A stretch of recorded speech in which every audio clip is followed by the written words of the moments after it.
Good morning, everyone. Wow, it's good to see you. Are you happy to be here today? It's nice to see each other, right? Okay.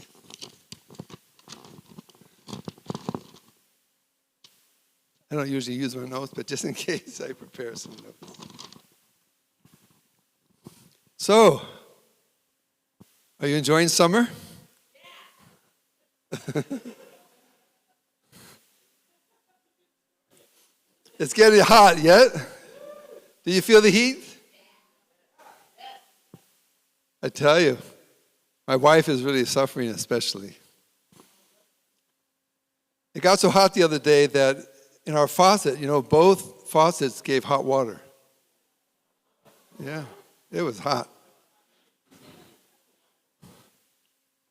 I mean, it was so hot, I took our dog for a walk, and the birds were getting the worms. They were wearing oven mittens to get the worms because they were so hot. It's true.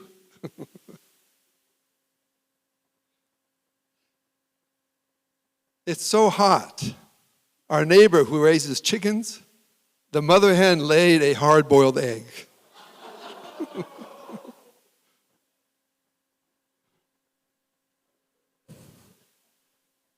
Okay, are you feeling relaxed?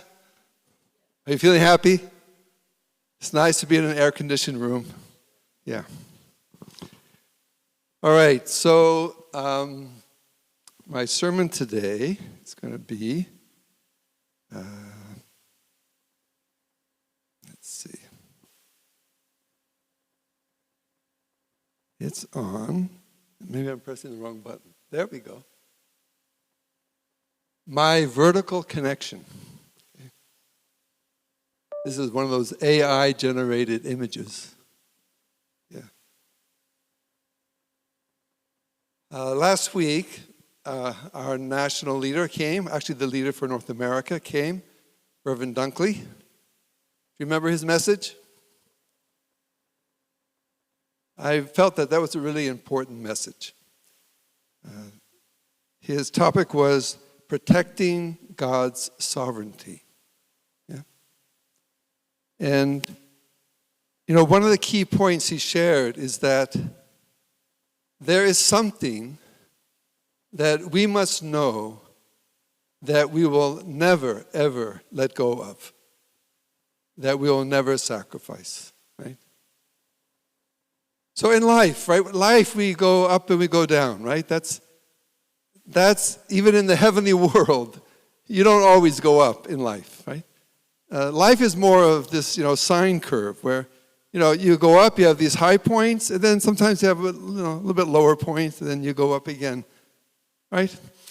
But there needs to be a certain point where we never drop below that point, And I felt like that is what Reverend Dunkley was talking about. And I believe that point which we should know what it is in our life.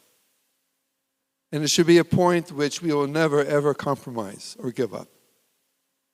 And I want to call that my vertical connection, okay? That's what I want to call that. It's my vertical connection.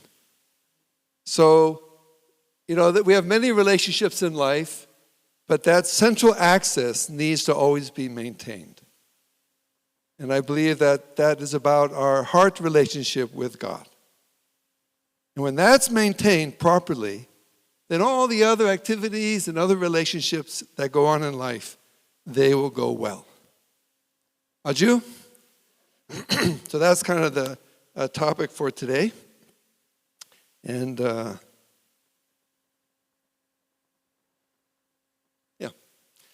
so I think it's always good to begin with a little review. Especially I know we have some new guests here coming for the first time. And, it's really good to remember that we are in a really good place. To remember why I'm here, what I'm doing here, right? And we are here because of God. God is not just our creator, but God is our heavenly parent, our heavenly father, our heavenly mother. And God created each of us, this entire cosmos, with a heart of love. And as we teach and we believe that God, a being of both masculinity and femininity, he created because he wanted to experience love in a substantial form. Because love, when it's in an absolute form, it can't be experienced and it can't be appreciated. So God wanted to be able to experience love and through that really appreciate it, So God brought forth creation. And the hope of God, the dream of God was to live within the heart of a man and a woman, totally united in love. And through that love, bring forth all of the children. Their children, their children's children, their children's children's children. So all of us in this room and everybody living on this earth, we all should have come from that original family. And that was God's dream. Okay? All right. Well, we know that didn't happen. And instead of this dream centered upon God's love, I think we need to add one more. No? Interesting. This is supposed to all be gray. I'm not sure why that's missing, but try to imagine this is now gray. Yeah. So that dream was lost because instead of God being the center axis, in the human fall, the center axis became self-centered love. Okay? Self-centered love replaced God. My gratification, what I want. And that has multiplied in this world. And since that happened, God has been striving to restore that original ideal of one family under God. And it has been a long and difficult course. Oftentimes, our true mother, Holy Mother Han, she will talk about the 4,000 years, painful years in the Bible that led up to the birth of Jesus. It was not an easy course. And even when Jesus came to this world, instead of people receiving him as God's son, instead of receiving the love of God through Jesus at that time, they misunderstood. And they thought he was actually a bad person. And they sent him to his death, thinking that he was a bad person. And because of that, instead of God's dream being fulfilled, as we know, there began a new course. A course centered upon the resurrected Jesus and a new chosen people and a new history, which has lasted for about 2,000 years. And as we all know, this was not an easy history. It has been a very painful history, and it continues to be painful even today. We wake up, we look at the news, we check online, we see the news, and it's just horrible. The wars and the suffering and the division between peoples that we see in the world. Yeah. But in the midst of all that, God has been working. And God has been working to establish on this earth a couple, a man and a woman, who can stand as God's son and God's daughter. So in our faith community, we believe that Jesus called upon Father Moon back when he was a young man, back on Easter morning of 1935, to really take on this responsibility to restore the position that Adam lost.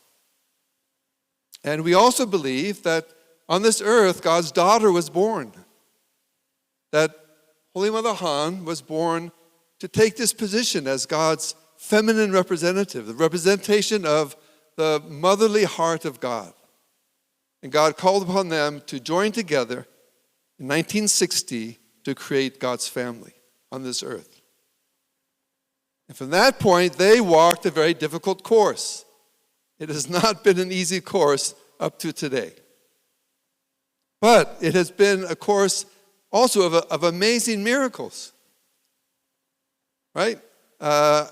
Not so long ago, I came back from Korea, and there was a blessing ceremony in Korea. This is not that photo. But every year, thousands of couples are receiving God's blessing on their marriages. And in every nation of the world today, there are couples who've received God's blessing and who stand as these couples who are working to help create this dream of God, this family of God. It is amazing what they've accomplished. What Father Moon and Holy Mother Han have accomplished is just incredible. Shall we give them a hand? Okay.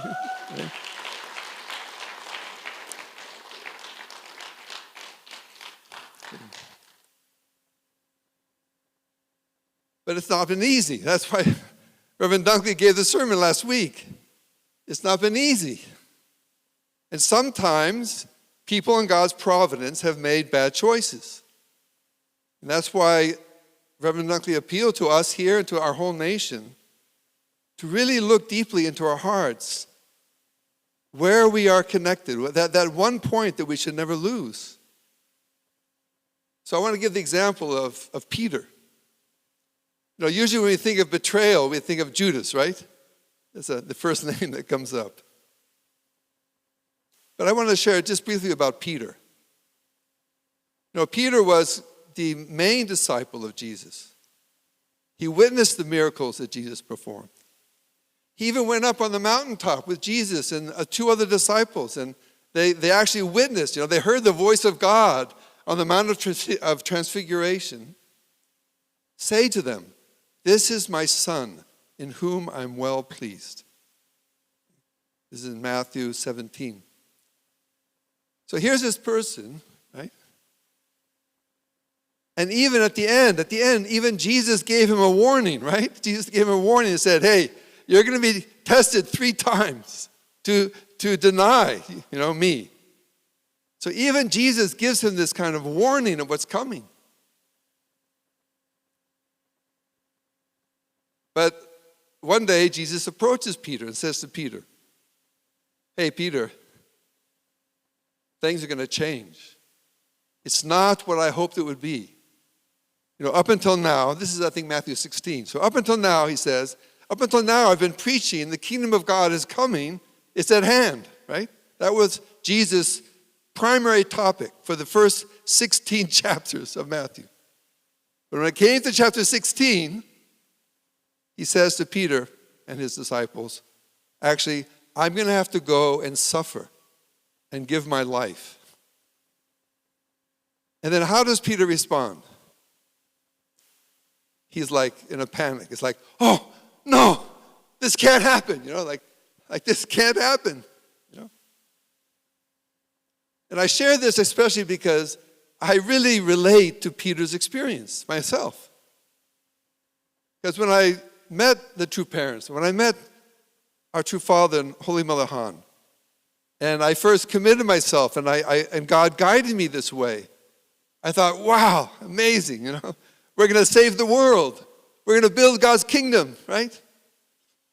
The problem is, along the way, certain, speed bumps appeared, and there were problems.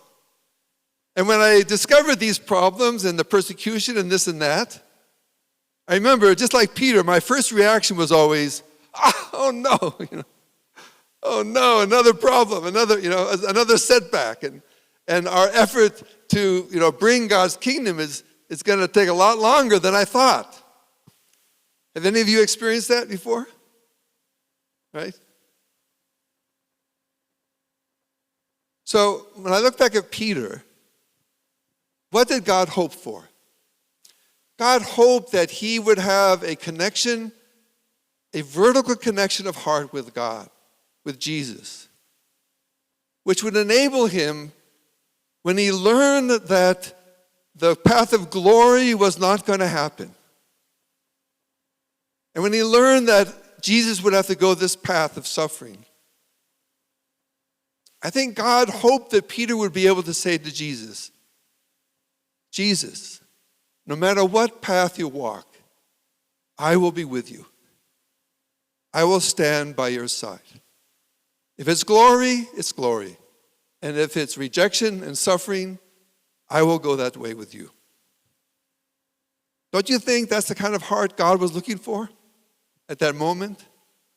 and that Jesus was hoping to find, maybe even in just one of his disciples, when he revealed to them this change of course. But Peter, his first thought was himself, right? Oh no, this must not happen, In other words, this glory we are expecting, that's what I really want, okay? So I realized, looking back at my own life of faith, that I had this similar struggle. And I realized how important it is that each of us, that we find a vertical connection of heart with God, which will enable us to stand firmly in such a position of heart that God will be pleased with us. Yeah. All right, so I want to emphasize again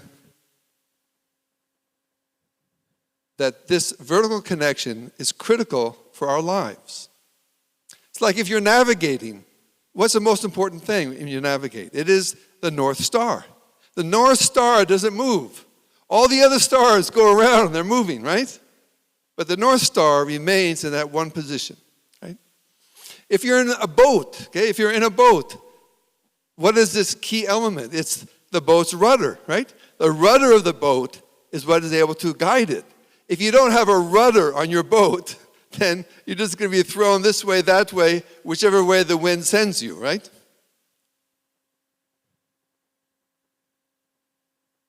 And the sphere, like the earth, is the axis, right? In my body, it's what? It's my brain and my spinal cord. They are the vertical element that allows my body to function. If your body becomes disconnected to your brain and your spinal cord, then you won't be able to control your body, and you'll just become a spastic person, right? So this is the vertical connection, and it is the most important connection in our life. Now, most of the fun, of life takes place in the horizontal connections, right? That's where most of the fun and the good times takes place in life.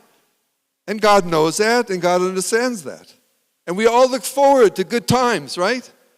I don't know, you have your favorite sport, you like to go maybe snowboarding a couple times a year, or you like to go to the ocean, go surfing, or you like to go to hear music or something, or, you like to take a shower with your wife, These kinds of things. The things that bring us joy are these things. They're not the vertical things. But those things are not possible without the vertical element, this axis. Okay? So I want to bring up one particular point and tradition that we have in our movement in regards to our vertical connection. And that is our tradition in this movement to offer a bow before our true parents. I thought this would be interesting to talk about because we've talked about this a number of times at our outreach meetings. Should we at the Sunday service, should we do a bow before true parents, Maybe people will misunderstand, So sometimes we have this discussion. So I want to mention this because to offer a bow is a vertical offering, is a vertical connection, okay? So I want to explain this just briefly. When I first joined this movement, I remember I went to attend the early morning Sunday prayer service. My first time, right? So I come in this room, and then suddenly everybody does a full bow in front of a picture of true parents. And inside of my mind, I kind of panicked, like, what is going on? What are they doing? Do they think this couple's God? Or, And this, I felt really like uncomfortable, like this. The reason is because in the West, we don't bow, okay? It is not a tradition in the West to do a bow, right? We don't do that, okay? So that's why I was like, oh, what's going on here? But fortunately, I had studied in some depth the teachings of our true parents.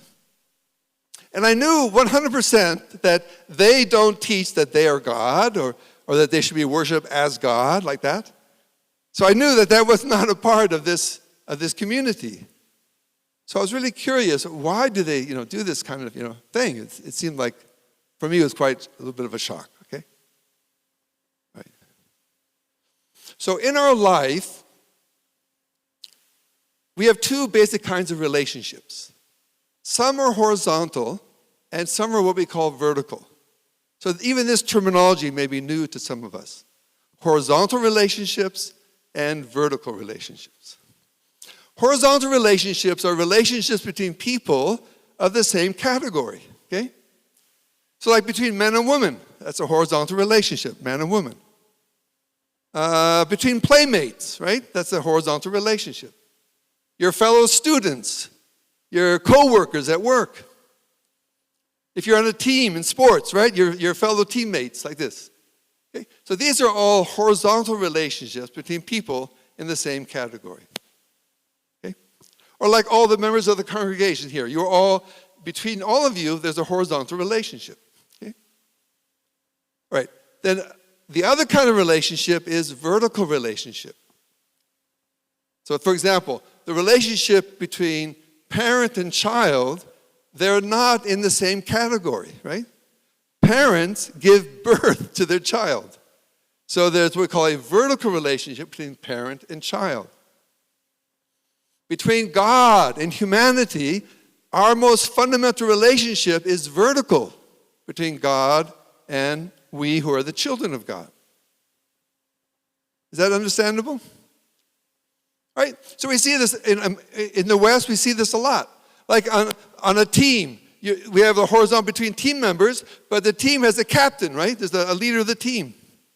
In the military, there's the soldiers, and then there's a general, right? In school, right? Teachers and students are a different category. So that's a vertical relationship, a teacher teaching the students. So we see that a lot, right? So there's this vertical relationship and there's a horizontal relationship. And the reason the vertical is so important is because that's our relationship with God. It's a vertical relationship. All right? And then we experience God horizontally through our spouse. Okay, then we can experience this love with God that's very special, which is the kind of horizontal love, together with our spouse. It's really beautiful. Okay? All right. So what I want us to do is to think for a moment. Okay. In a family, there are horizontal relationships that are there.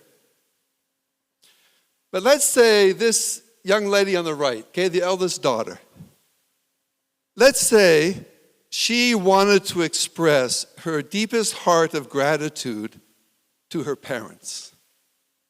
She wants to express with all her heart that she's grateful for all they've done for her, the life that they gave to her, the care they've given to her. And most of all, she wants to convey that she's realized that her greatest hope in life is to make her parents happy. Okay? Then how would she express that? So, horizontal relationships. How do we express horizontal relationships? One way is through our words, right? Right? Hey, Dr. Soliver. Hey, good to see you. How you doing? Okay, that's like horizontal. Another way we do it is with a handshake, right? We often will greet someone. Oh, hey, how you doing? We shake their hands, right? And now it's very common to shake hands and do kind of a half hug, kind of like, hey, bro, like that. Okay. Sometimes we do a high five, right? Hey, high five. Okay. And sometimes we hug, right? Kanisha is a great hugger. Yes. So these are ways we express love horizontally, right? They do not express the vertical relationship. So if this daughter wants to express this deep heart towards her parents, will a high five do it? Hey, mom, hey, dad, boom, like that. Or she shakes her hand, is that going to do it? I don't think so, okay? So what we teach is that the most beautiful way that a child could show and express this vertical heart, this vertical feeling, is to do a full bow before their parents. Father Moon talked about this one time. Shaking hands is like, like this. But when you do a bow, it's like heaven, your head is heaven, and earth, your feet, heaven and earth become one, he described it. Like heaven and earth becoming one. And you show this sincere, beautiful heart of appreciation and love to your parents. Okay. So I have a testimony to share. This is quite a few years ago. But I was at a leaders meeting of our movement. It was with Father Moon, Holy Mother Han, and we were meeting in their home in New York. At that time, it's interesting. Father Moon never, ever had an office. Do you know that? He never had an office. Okay? A desk, and, he kept all these files and things like this. Never. And he would meet people, where? In his home, in the living room. So we were packed in this living room, and this meeting was quite intense. We were getting scolded at this point, okay? So all the leaders from around America of our movement were gathered, and we were sitting in this living room, kind of packed in there. And there was this, we were receiving this guidance, which was pretty intense, okay? And then I remember suddenly, it was very quiet, like you hear a pin drop. That's how this was like, this atmosphere, right? And suddenly there was this loud racket. And everybody looked, I looked back, and some of their children were coming home from school. And they were noisy, and they were joking, whatever, and loud, and they're coming in, and they came into the room, And then, but when they came to the front, they all stopped talking, quiet. They stood in a row, and they all did a full bow to their parents who were sitting there. And Father Moon, whose face was quite stern, then broke into a smile. And they did this bow. It was very quick. And they just jumped into their arms, kissed them, and then they ran out to play, and the racket went with them like that, out the door. So when I watched this scene, okay, I'll never forget, I felt such a deep, kind of painful hole in my heart. And the reason is because when I saw this scene, right, I realized that in all my days with my parents, I never once showed them that kind of heart or love to my parents. Not even once, in all my time with my parents. And in that moment, I realized, wow, this is the culture of heart. The kids can be wild, they can be crazy, I'm sure they fight a lot of times. But in that moment, they recognize these are our parents. They represent God in our lives. And they took that moment to greet their parents in this very deep way. Okay?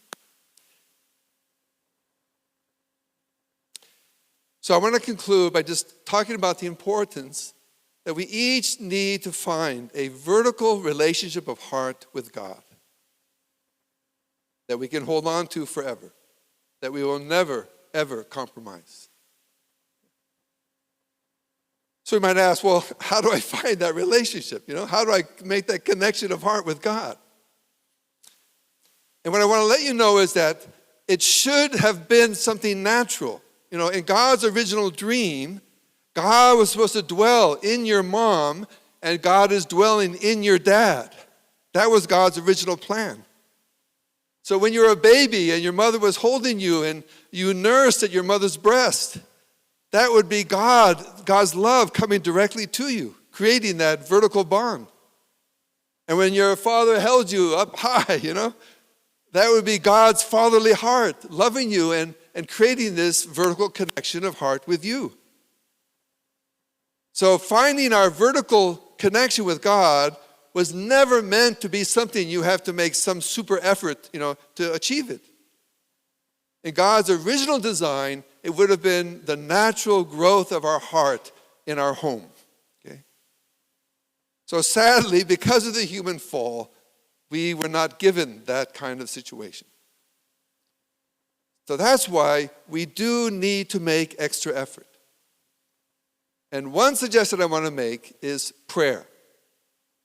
Really pray to God and ask God, help me find a connection of heart with you. It's really important, okay? If you don't ask, it's not going to happen.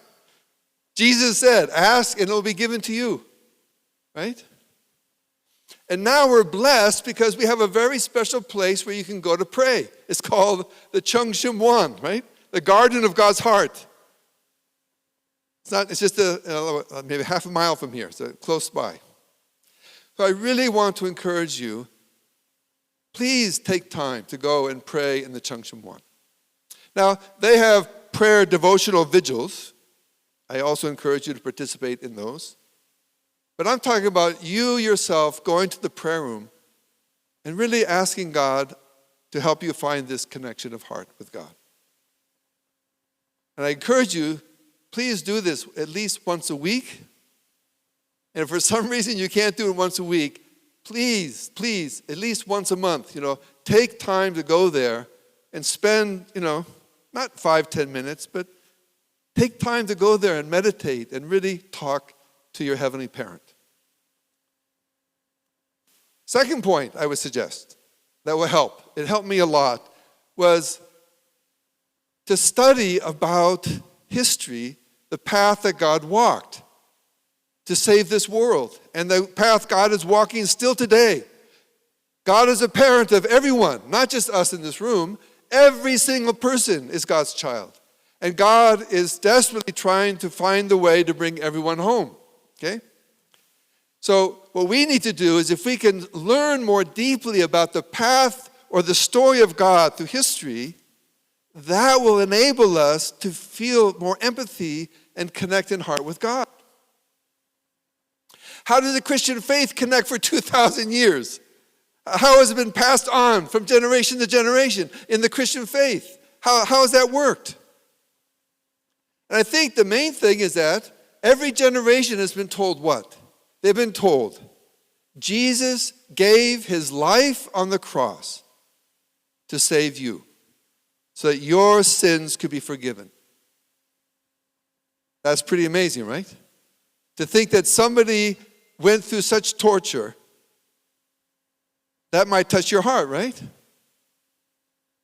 So I believe the reason Christians, the Christian saints, had this vertical connection with God, a big part of it is because they realized, God sent his son, and his son was whipped, 40 lashes, and was dragged and was crucified, and shed his blood for me, that I could be saved. Wow, right? And that creates a connection of heart. So that's why I want to say, if we take time and make effort to study God's path leading up to the birth of Jesus, if we take time to study about the Christian saints and how they sacrificed the last 2,000 years, so that this nation, we take freedom for granted, don't we? We wake up every day, we're free. It's because the Christian saints sacrificed and suffered for us. So the more we learn about that, and the more we learn about the path that Father Moon walked and our mother walked, the torture, the prison, the hardship, giving birth to 14 children, eating just barley for years, and just giving everything for God's providence. The more we learn about those things, then naturally our original heart will be awakened, and we will find this vertical connection with God. So I really want to encourage everyone, maybe the top of our thought afterwards is, what is my vertical connection with God? For me, it began when I first studied and I prayed and I realized about God's heart, and I joined this movement. That moment, I've never forgotten, and I always go back to that original moment. So I want to encourage all of us, think about your connection of heart with God. Where did you first experience it? How has it grown? And where are you today? I think that will really make God happy. Okay. Thank you very much.